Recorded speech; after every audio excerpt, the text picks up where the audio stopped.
Welcome back. It is Tuesday night, and that means we have another episode of Getting Defensive brought to you by Gridiron Ratings. I am your host, Craig Reith. You can find me over on Twitter at RotoHeatCraig, and I'm with the usual suspects for Tuesday nights, Gary at the IDP Tipster and James at WhatMoney3000. And we were nice enough last week to him that he decided to come back this week. We got Johnny with us. Johnny, how are you doing?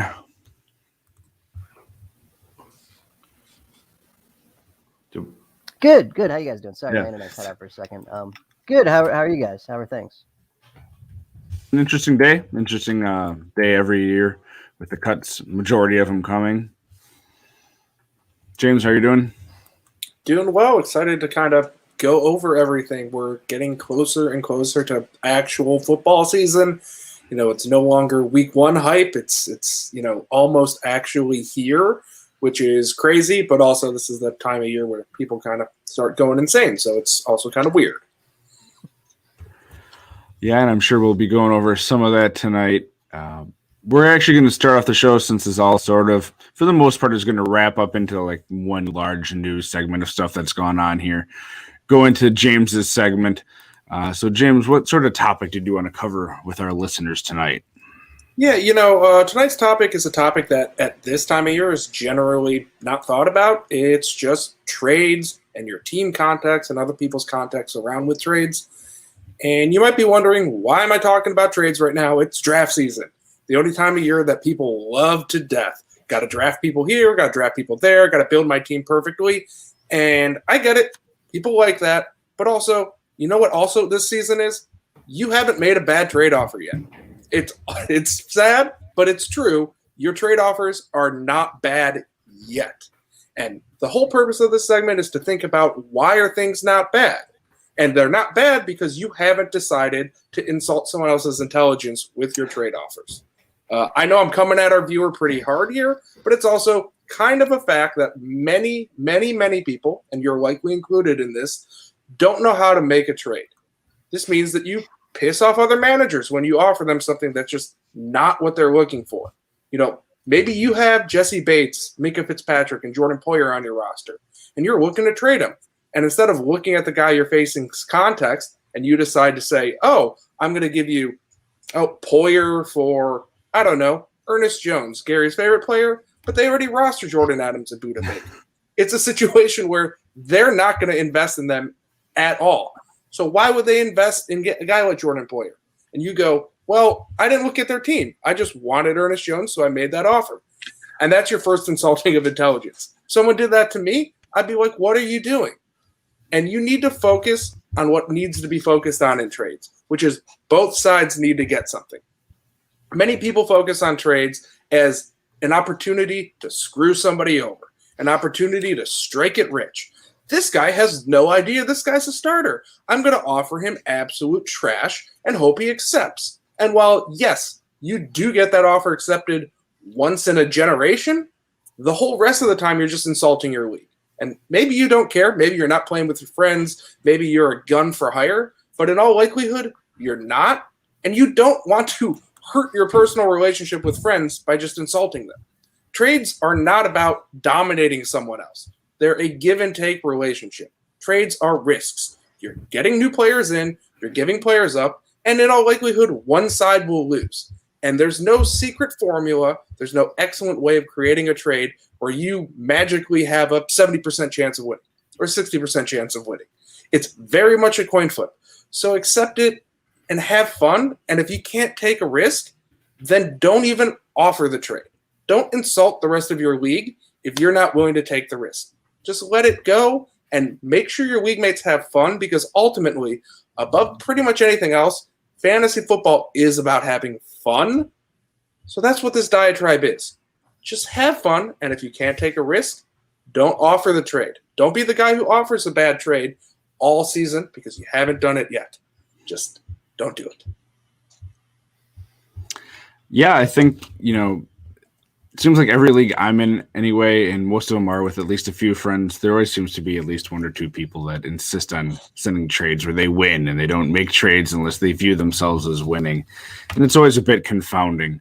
because I don't play for big money at all. I think the largest league I'm in is $50 or something like that, which for most of us, if you're putting money into a league that you can't afford to lose, you shouldn't be playing because there's no guarantees, like you said. So, yeah, I think that's a great thing to cover here. When I was the commissioner of that 10-year Dynasty League with 32 teams, cap contract, all that, man, it was hard. You know, we had a lot of turnover. It's hard to keep those type of leagues just going for 10 years. So we would have some turnover and have to fill in. And, you know, it got to the point where, yeah, if you wanted in, we'd let you in. And we had those guys that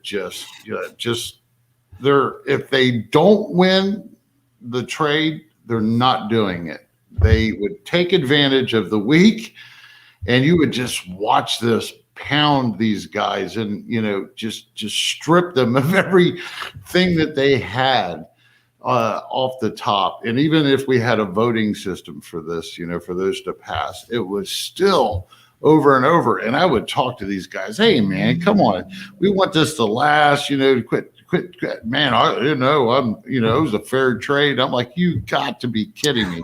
You got to be kidding me that you think that's, and they would just swear up and down. I'm like, oh my God. But yeah, it's ridiculous. I love how James said it all together. Folks, come on, you know. It's all about acquiring what you need for your roster to maximize each and every week. It's not about killing, and I want to say pillaging the league. Yeah, I love that, Gary. And James, absolutely, man. And it's like, you know, I feel like with trades, if you're afraid to lose a trade every time, you're never going to get a deal done, right? Like you have to lose sometimes. It's not about winning all the time. It's about keeping those lines of communication open so that when a window opens, you've got a receptive trade partner that'll help you get through it. Perfect example last year. I had Saquon in a place that I was set up to win that league or get close, but Saquon's useless. I had a guy I've been trading with all year and losing some of those trades. And I was like, dude, help me get over the hump. Take Saquon off my hands. I got like Robert Woods, Joey Bosa, and like one other thing for him. That was plenty to get me over the hurdle and get me that title. And that was only available because I had been a good trading partner for months and months and months on end. Throughout several seasons, and was not afraid to lose a trade because I knew down the line it would help me eventually. So yeah, it's a give and take. Absolutely. Gary, I think I'd be scared of pissing you off if you were a commissioner of a league. I don't know if I can handle you coming after me. If I don't know, John, how do I do with that kind of stuff, like share groups? You're great. I love it in share groups. Someone pisses you off, you blast them out the airlock. It is wonderful. Not to be clear, folks, they deserve it because they've told me they was going to fairly share, but they take advantage of the rest of us in there. And yes, it's out the door lock that it goes. I get it. I just said I wouldn't want to run across that myself. So, you get a reputation for that. Maybe it's not a bad thing as a commissioner. Yeah, I learned it was especially that, like I said, 32 team for 10 years. By the time I got to the 5th or 6th year, the first 5 years were spent going, what the hell? And then the rest of it was like, no. Gary with a stamp on his desk, just looking at the computer. Right. Well, this is a great segue into sort of what we're talking about here tonight at the start. We're, again, going over sort of the news from mainly today, but the past few days, preseason sort of wrap up and the roster moves, what it means for the people left on the teams going forward, for those who have left. And the first one we have on here is linebackers, and we had discussed a little bit beforehand, but Benardrick McKinney was released by the Dolphins. And if you want to talk about interesting trades, back in March, he had been traded for Shaq Lawson. McKinney went from the Texans to Miami. Lawson went from Miami to Houston. Yeah. And McKinney got cut by the Dolphins. And Lawson, oddly enough, both of them never played a regular season snap for the teams within the trade. Lawson went to replace the other injured Lawson on the Jets. So Even NFL teams, sometimes there isn't really a clear winner. One team's left with a 6th-round pick for one of them, and the other's left with nothing except money owed. So, Johnny, I'm going to go to you. What were your initial thoughts when you saw McKinney got cut, and what do you think that means for the linebackers left there on the team? Yeah, so I mean, we were talking about this before we started recording. I had McKinney in a few spots, those deep, degenerate dynasty MFL leagues that are just, you're scraping the bottom of the barrel. And the way the Dolphins defense looked last year, it was real sporadic as to who got the most linebacker snaps every week. So I knew there'd be some decent weeks if McKinney, made the team, but not surprising he's gone. Gary had a good point earlier with the, the salary cut was the writing on the wall. And it is what it is. So I guess Baker's the guy. But, the way that defense is, Baker is not going to be the type of linebacker you want that's getting the majority of snaps every week and is consistent. It's going to be a boomer bust thing, and that's not great. So I'm all set probably with all the linebackers in Miami. James, any thoughts on that one? I tentatively like Baker. I understand everything that Johnny's saying, and it makes sense on paper. Everything we've seen previously says that it's going to be a boomer bust. But also, I think this Miami team is going to be taking a step forward. And when they take a step forward, that means there's going to be a lot of late-game passing opportunities against Miami, which means there's going to be a lot of checkdowns and a lot of Baker racking up tackles. That's in my mind. This is all theoretical. So I think that there's lots of potential there where Baker sees kind of an uptick in ability or in fantasy ability and not necessarily on-field ability. So I like that. McKinney was never someone who I thought was going to step in and just kind of be a star. He's very much a kind of a real-life jag, someone who's very useful in a real-life perspective, but on a fantasy squad, he's just a guy out there getting snaps who's kind of okay at playing in a fantasy lineup. No one you have a high ceiling on, but he got a high floor, so he's kind of fine, and he'll land somewhere and he'll put up a few weeks where you go, oh, that's kind of good, but he's not going to be consistent. And yeah, it's a hodgepodge, but a lot of guys like this McKinney cut. It's just kind of like, yeah, it's salary. Yeah, he's adequate. He can totally be on an NFL roster, but do I see him as a fantasy asset? No. Yeah. Back in the early offseason when, you got traded and all that was going on, I actually threw him right there in that group with Anthony Walker, Okereke. Yeah, Okereke, Walker, Jared Davis. McKinney, he might not be all that, but he was productive. He was a solid guy prior to his injury last year in Houston. He ranged there for a couple of years. He was in the high, linebacker 2 numbers. I think he had one outstanding year. I thought he had a chance, and I didn't plug him as much as I might have some of the other guys, but the writing was on the wall. As soon as he took that pay cut, it was like, something's up there, because they knew what they was taking on in that deal and such, and then for that to turn around. So luckily, I don't think I have him on any recent rosters. He shouldn't have been, one of those guys that we were diving full force into anyways, coming off his injury.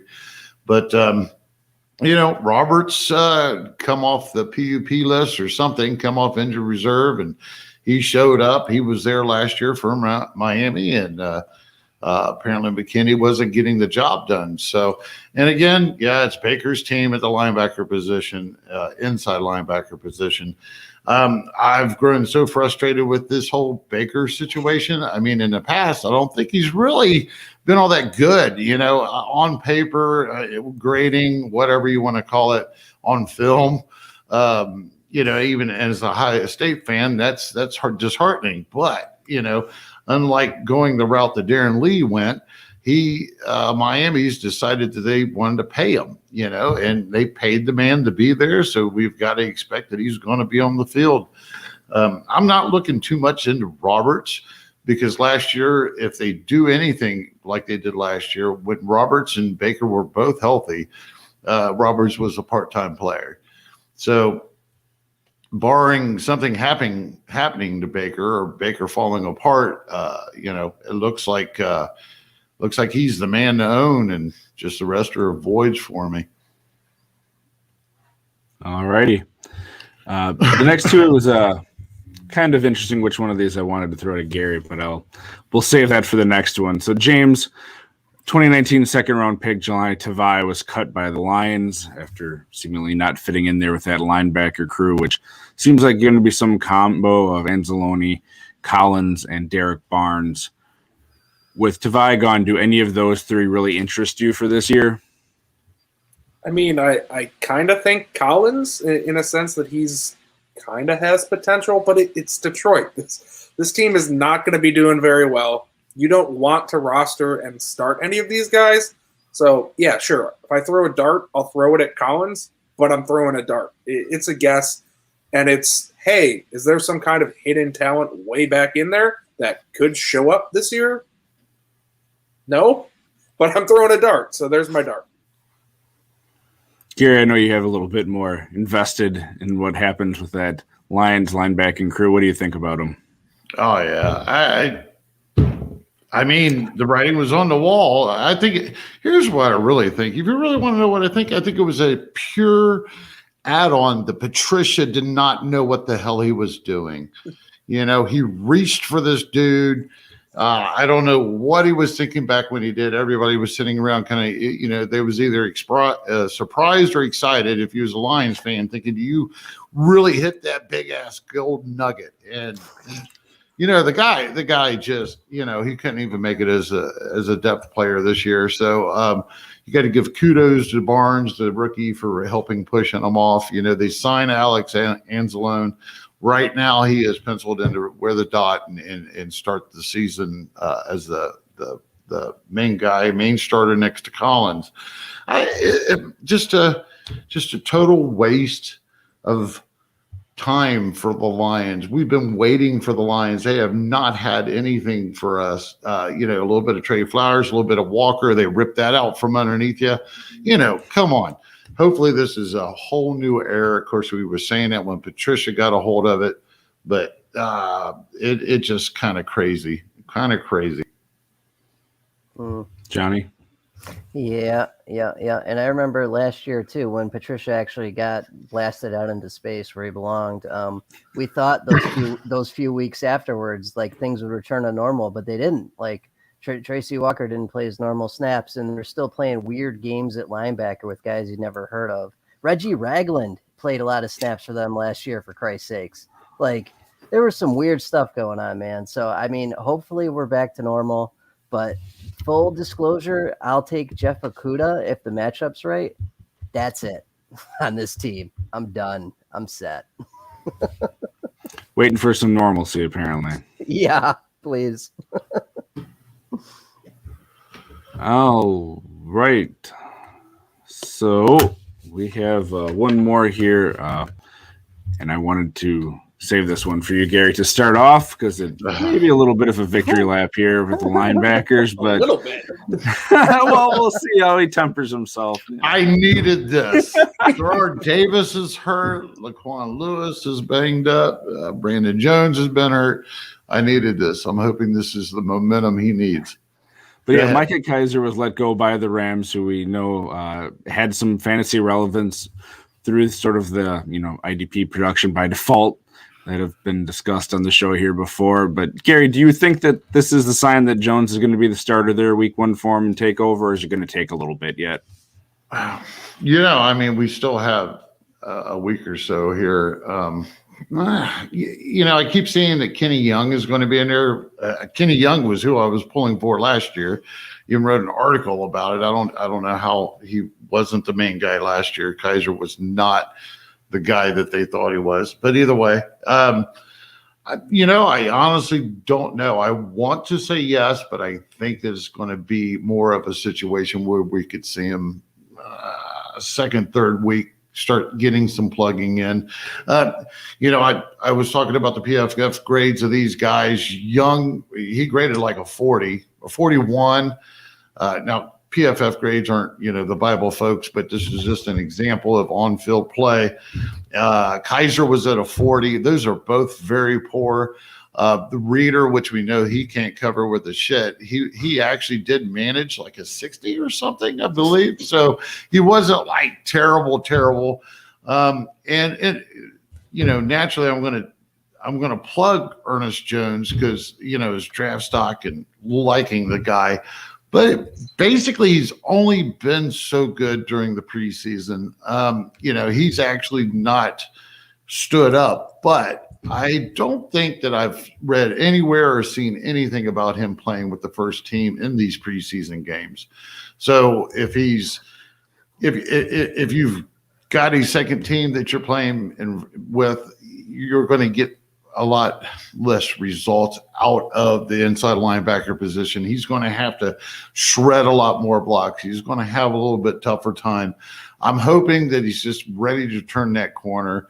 I've got him on every roster that I've got, and I believe that it's more of Kenny Young, if he's actually the starting middle inside linebacker and he plays more than he did last year. I don't think it's going to last that long. Young has just never been that guy. I don't think he's a really good run stopper at all.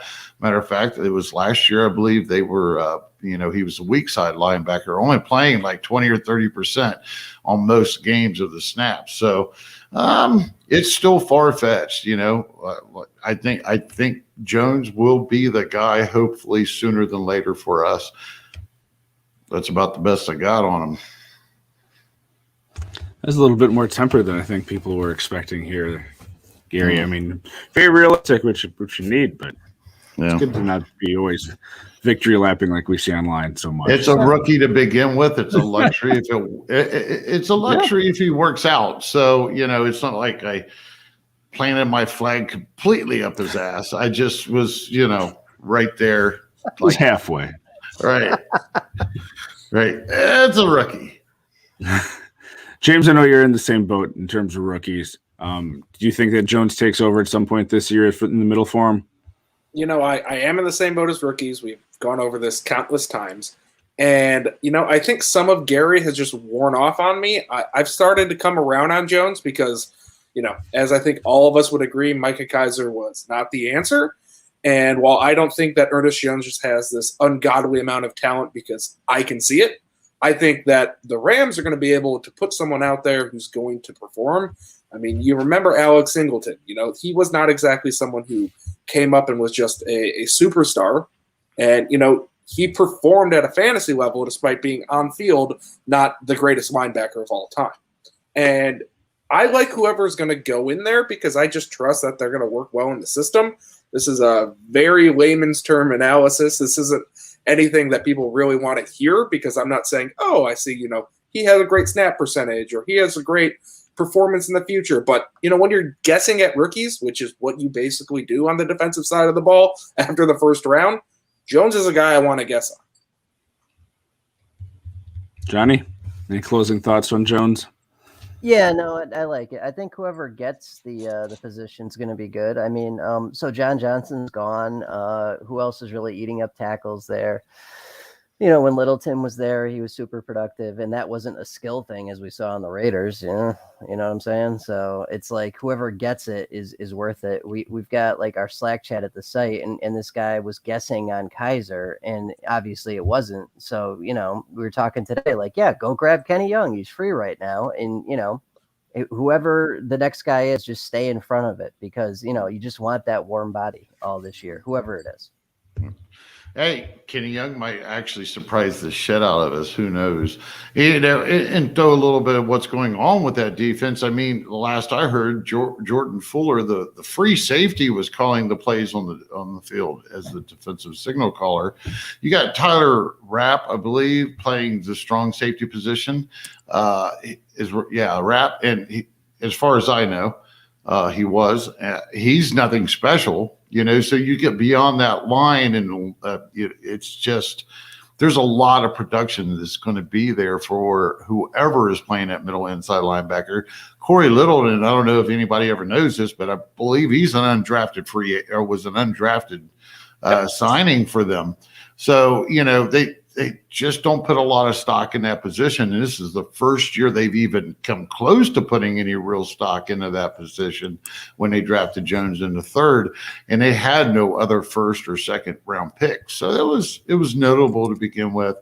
See how he does, see if he can pick it up. They say he's got sideline to sideline speed. If he can turn that into some decent coverage, he'll be all right. In the interest of time, we're going to jump down a little bit to one of these that I don't think we're going to have as much to say on.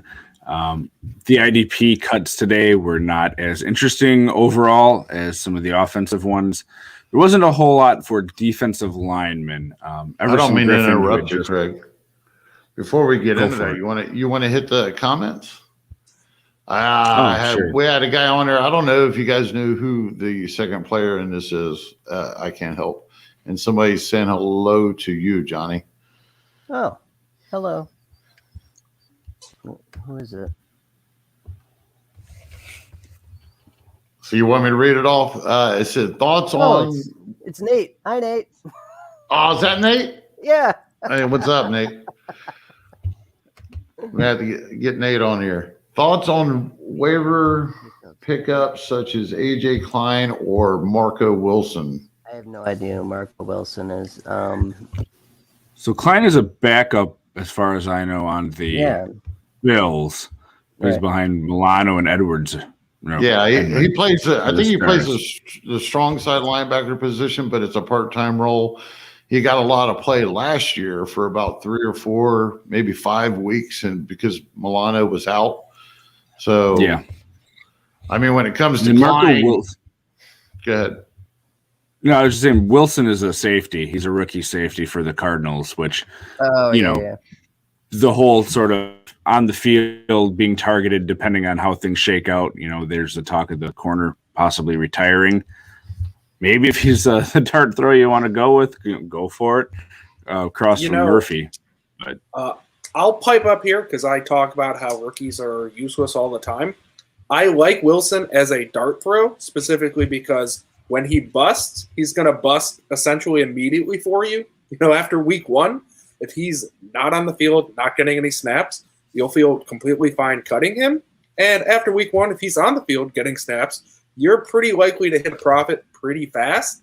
So I like him as an ad because you get to know your answer very soon, which means if the answer is a bad answer, you can move on very soon. And it's kind of a 2-for-1 scenario. So I'll give Marco Wilson a little bit of help here. If that's the kind of guy you're looking at compared to him or AJ Klein, give me Wilson because I get my answer quicker. Yeah. If you're a Matt Milano owner, which I actually, I used to love Matt Milano, but he can't stay on the damn field. He's kind of dependent on the flashy play, fumbles, interceptions, and such. So he's not super consistent sometimes. But if you own him, AJ Klein might be. You got to handcuff a running back and also handcuff a linebacker if you've got the room. Yeah, if the league's right. We're all in those crazy linebacker scoring leagues where that would make sense. So yeah, I could see that, and I like the idea on the corner thing too, right? Like if it's a warm body corner that's going to get picked on, sure, give it a shot if the matchup's right. Yep. alrighty, thank you, Gary, for pointing that out. I did not have that up. So that's all right. Good shout out. Yeah. No, that's good. It's good to get those questions. If you have more, please let us know.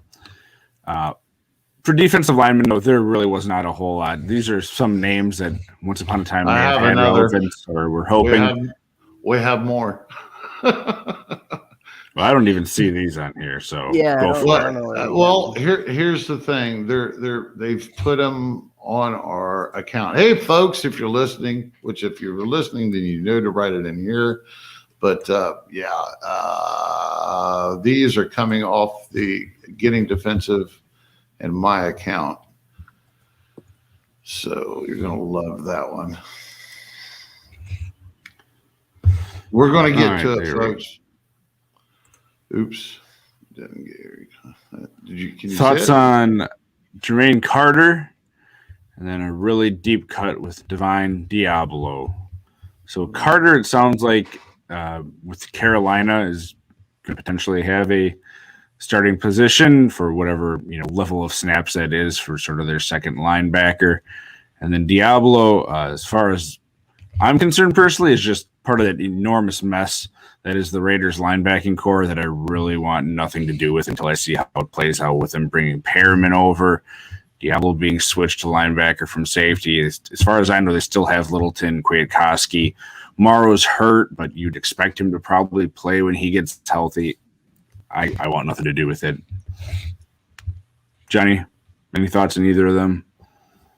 Yeah. Sorry, multitasking. Who was the first one again?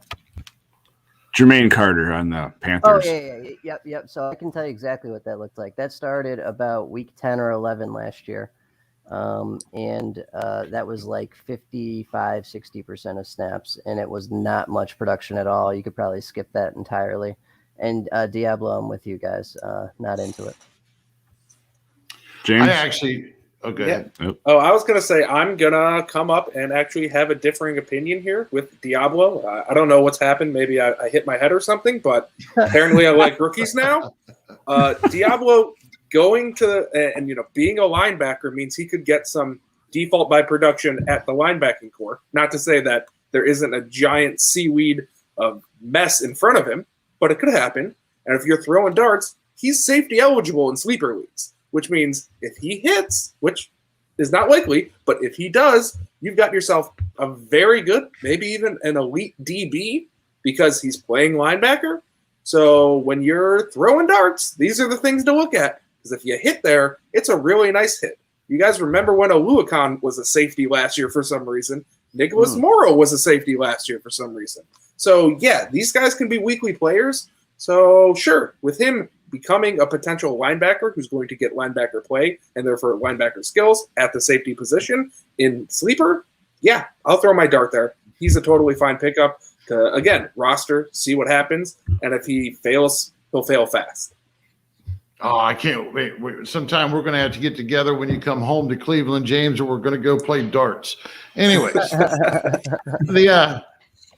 I don't have much of an opinion on the rookie at all. It's a wait and see thing. The only person that I wanted off of there to begin with this year was Morrow with him coming up, but of course he's hurt. So I don't have an opinion about that. I apologize.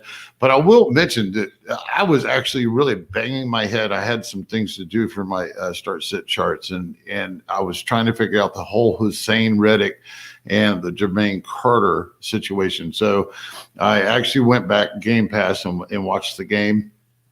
Carter was not wearing the dot. So Shaq Thompson was. As long as that's the case, it's probably like John mentioned, and it's going to be a part-time role. I mean, we don't know this for sure because this is the only second year of this new regime and how they run this defense. They're putting Chin back to the safety. They brought in Hussein Reddick. They paid him a lot of money. He's probably going to be the guy that's starting like the strong side linebacker, in my opinion. But, we'll be seeing him playing the defensive end, move up, put his hand in the dirt, or rush to the passer on the passing downs. There's just not enough snaps there when you look at it, the way it plays out, for them to give Carter more than, say, 50 or 60 max a game. It really depends on the game flow, maybe. It's hard to believe that he'll be a full-time guy. And if he is not a full-time guy, then the production's just not going to be enough to matter. It's a dart throw. All right. We got another question. You're coming in hot tonight. What are you guys doing with Jalen Smith and Kean O'Neal? I own both, but if Smith is only playing on third down or nickel, he has a better use for that roster spot. Do you hold him because Vander Esch will inevitably get hurt? Gary, I know we just heard from you, but I know this one stings a little bit with Jalen Smith. What do you think plays out there? It's just another one of those situations that I started avoiding. So, I mean, early in the spring, I'm Jalen Smith, drafted him like normal, happy as hell, and then all this came to light, and I gotta admit, I was completely wrong about Jalen Smith and the Jerry Jones connection, that he is his guy and he's going to have him on the field, because it sure doesn't seem like that's going to be the case. I got to be completely honest. If I can get Neil a little bit later, I'm probably jumping on him. I know I just took Neil in a couple on sleeper recently because he does have a dual designation. I started avoiding it. It's like a complete mess. I think Michael Parsons is probably the guy to own for now, and that's a rookie. So I'm a little bit hesitant of that. I'm just avoiding it all if I can. Yeah, Johnny? Yeah, it's been Parsons and Neal the whole preseason. Those are the guys. It's funny. Jerry Jones came on the radio yesterday or today and said that they asked who the starters were at linebacker, and he named all four of those guys. So there's all these jokes in Cowboys Twitter about we're doing a 4-4-3 this season, and we're just going to get torched by everyone in the passing game. I could see that. We're dumb enough to do that. But no, realistically, it's going to be Neal. It's going to be Parsons. Smith had his shot, but he's going the same way that Zach Cunningham's going to go. They're not actual good players anymore, or ever were, really, to be honest with you. Although it hurts because I like Smith a lot. I love his story. I was happy when we got him. It was a deal, it was great. But it just hasn't worked out. So I'm moving on. James, we should have knew something was happening when McCarthy took over. He's always had a screwy shit up there in Green Bay. And is his name McCarthy? Yeah. Yeah. Well, you knew it was happening. It was just going to be nothing good. So yeah. It was Blake Martinez, but the rest of it, you couldn't get anything else out of that linebacker core. Yeah. I'll echo what Gary said. I was all in on Smith heading into draft season this year. It's one where I'll say I was wrong because it looks like it's going to be a very wrong situation. My heart probably says, why don't you hold on to that roster spot? Let's see how long it takes for Van Der Esch to get hurt. My brain says he's not more likely to get hurt than anybody else. And you're going to feel a lot better when you cut him week 1, him being Smith, than when you cut him week 6 because you just waited and waited and waited, and now you need to fill your buys. So I think it's time to cut. It hurts. It hurts already, and the season hasn't even started. And again, I don't know your week settings. I don't know if he's truly a cut, or, based on who's available out there. But assuming, you're in a regular 12-man and things are looking relatively normal out there, moving on is okay. I don't like the idea of it, but I think it's probably the right move. Any others that I haven't seen on here, Gary, for questions? Oh, I guess I could have been looking. I have nothing. All right. Nothing. Hogan's Heroes, man. Schultz. Yep, I got it. I'm going to just assume that there aren't a whole lot of thoughts on these defensive linemen. It's really just the Bengals and Browns that had any sort of names. Like I said, Everson Griffin got cut, but it sounds like he's going to be back with the Vikings. I do like B.J. Hill. I like the B.J. Hill move. You do like him? Oh, yeah. I mean, the guy actually was a part of a very well-approved Giants rotation last year. He didn't kill it. I think he only had 29 tackles or something, but he was like the third or fourth guy in a rotation, if I remember right. So I like the move. I'm not telling people to go out and get B.J. Hill, folks. That's not what I'm saying. But he graded out well. He played well. He was actually a little bit above average on the field last year. And I think that he's really going to help improve this defensive line. When you think about when was the last time that they could even stop the run, was probably back when Akins or whatever was healthy. And that's been 3 or 4 years. But I think in an overall aspect with Hubbard on one end, Hendrickson on the other, and I believe DJ Reader will be next to BJ Hill. I don't think it'll be long before BJ Hill will be a main starter on that line. I actually like this shoring it up, and it should create some more opportunity for the rest of the guys. I'm not sure which technique he's going to be playing, but I assume that it's going to be the two. Anyone else with a quick thought on BJ Hill? You got No, Gary's got all the thoughts on him. Yeah, you got to be crazy deep to be talking about him. Yep. Yeah, more of an interior lineman type play too, or defensive tackle type league. And the other ones aren't, again, huge names either. I mean, Mike Daniels did play a lot last year, although he didn't really do a whole lot. He's more of a blast from the past. Noah Spence was also released, who had just gotten to the Bengals. And then a big name in college, Marvin Wilson, who didn't get drafted, signed with the Browns. Sheldon Day and Curtis Weaver, again, who had been an early pick by the Dolphins. Nothing really came of him. Those are the real names, if you want to call them that, for the defensive linemen. And then we have mainly three sort of big name cuts. And Johnny, I'll let you pick any one of these three to give your thoughts on if you feel it has any sort of relevancy. Josh Jones was cut by the Jaguars. Carl Joseph, again, was let go by the Raiders. And then Sean Williams, who had some nice years in Cincinnati, was released by the Cardinals. So any of those do anything for you? Not really, but I guess I'll talk about the Sean Williams one because I used to like him a lot back in the day on the Bengals. He was one of my favorite safeties for IDP purposes. But yeah, it'll be same deal, different year for the Cardinals. It'll be Jalen or Deontay. Pick you or Thompson. They're both terrible. They're both not going to do anything for you. And Budda Baker. So yeah, that's probably what that'll look like. I'll let you guys take the others. Talk about fall from the grace. What happened to Sean Williams? I know, man. It's kind of sad. yeah, that was pretty wild. Yeah, I mean, I'll take a victory lap with no receipts, and that I never believed in Sean Williams. I always thought he was a mirage. So yay for me, I guess, even though it's horrible that he got cut, and I wish him the best in his personal life. But yeah, there's nothing here. As far as cut day goes, this on the IDP side of the ball really was kind of not at all surprising in any ways. Like, yeah, Sean Williams is gone, and I guess he was going to be the guy who wasn't very relevant back there, but it's going to be somebody else.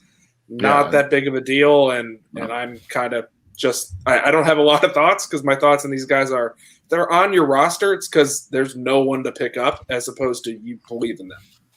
Yeah. That leaves what for me? Carl Joseph or Josh Jones. I mean, Jones had some relevancy last year for a stretch there with the Jaguars, but yeah, he actually did not get cut. I meant to mention that at the beginning. If you go on the actual Jaguars website, he was sent to the IR. They cut Jared Wilson, which was last year's free safety. Okay, so right now, this Cisco kid, this rookie, he has really, I guess, impressed. He was the highest graded rookie safety in the preseason. It looks like he's going to be playing next to Jenkins at the moment. I think if Josh Jones comes off IR, he's probably going to see some play. But the way that rookie is hot for them right now, they probably are going to put him in there next to Jenkins. For me personally, right now, I think that the way that Urban Meyer will use these guys, I'm going with Jenkins. I think that Jenkins will be a leader on that field. He's experienced, and I think that we're looking at a potential DB, low DB1 here this year. If he's not playing a traditional deep safety. So, but either way, Josh Jones is off onto the IR, at least from what I've seen. If anybody wants to clarify that or not, if I'm wrong, so be it. But either way, I don't think he's going to come into play too hard when he does come off the IR.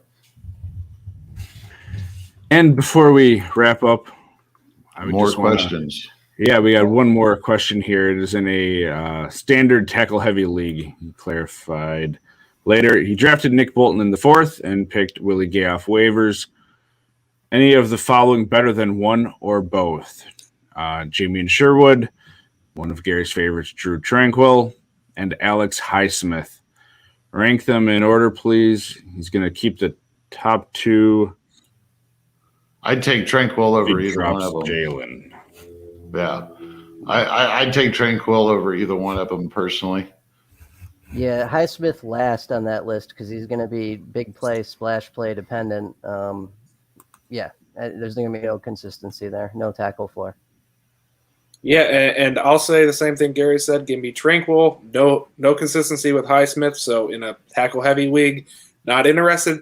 And I'll just say this. This is going to make it harder for me to cut Jalen Smith because I don't really love any of these three guys.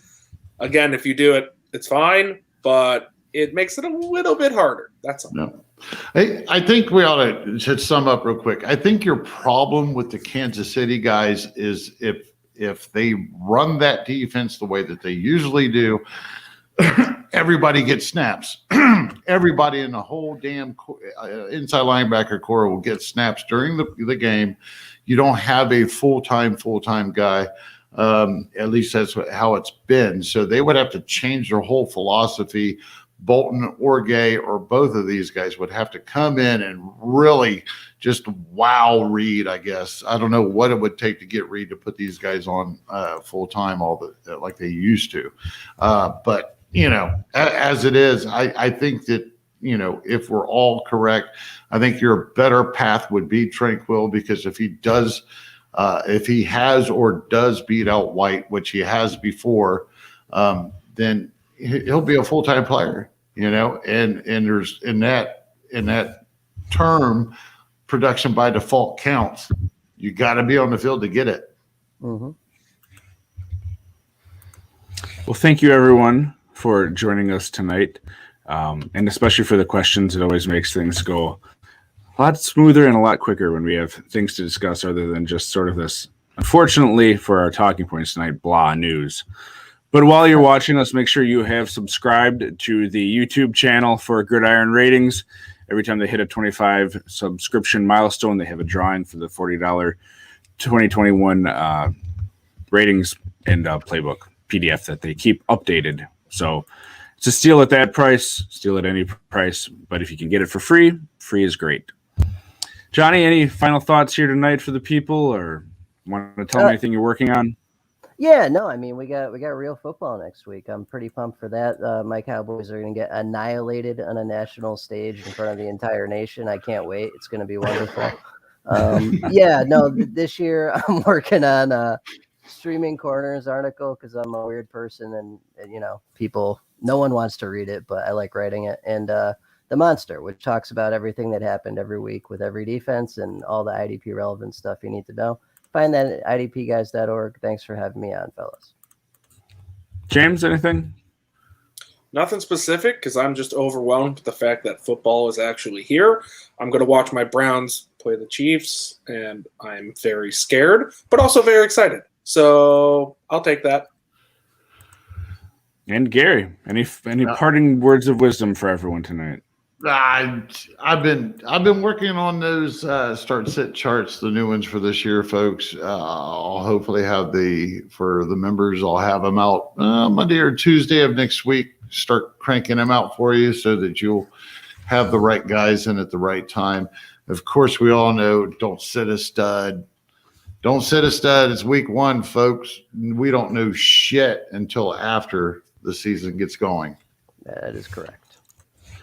Well, you can catch Getting Defensive Thursday night, 2 nights from now, with Tripp, Gary, and JJ Wenner, and possibly a guest too. Is Justin going to be back on, or anyone else you know of? Justin's not going to be able to make it this Thursday, but he should the following Thursday.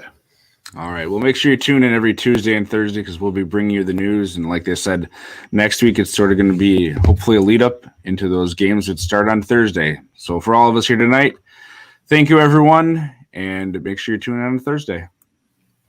See ya.